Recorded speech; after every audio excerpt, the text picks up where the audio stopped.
Mid-9 tal-lejla se tkun qed tinfetaħ b'mod temporanju Parti Mill-Pont Tal-Kappara għal dawk is-sewwieqa li jkunu qed isuqu minn nofsinhar ta' Malta lejn il-Kappara. Dan se jkun qed isir ħafna qabel iż-żmien li kien pjanat.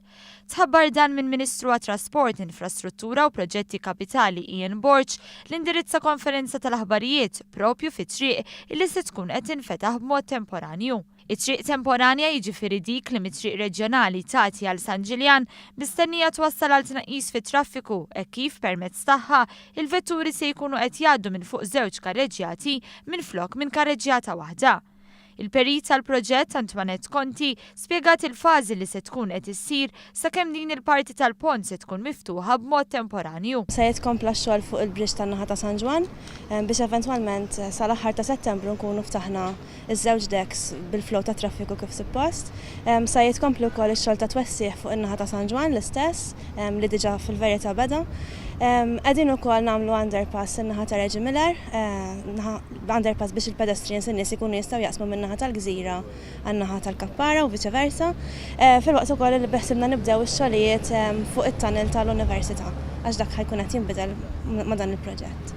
B'aktar minn 90,000 vettura li tgħaddi minn din iż-żona ta' kuljum, il-Kappara Junction se jkollha impatt kbir fuq l-andament ta' traffiku e kif malli l-proġett ikun lest, it-traffiku minn San Giljan għall-Imsida u triq reġjonali u viċi versa jibda jgħaddi minn fuq il-flyover. Il-bqija ta' traffiku mbagħad jgħaddi mir-roundabout illi ser tkun mibnija mill-ġdid taħt il-flyover. Wara li jitlesta dan il-proġett jibda dak tal-Marsa li huwa maħsub illi jibda f'Jannar tas-sena d-dieħla. Iżda mhux biss, kif stqarr il-Ministru Ian Borch.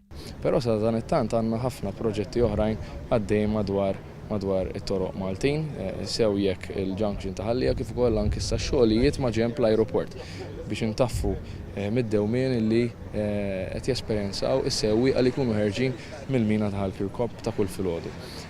U allura x-xogħlijiet għaddejjin ġmielhom fl-istess ħin qed naħdmu sabiex fl-ewwel nofs tas-sena d-dieħla nwaqfu l-aġenzija li ser tkun responsabbli mis-700 miljun investiment fuq it-toroq tagħna s-7 snin li ġejjin.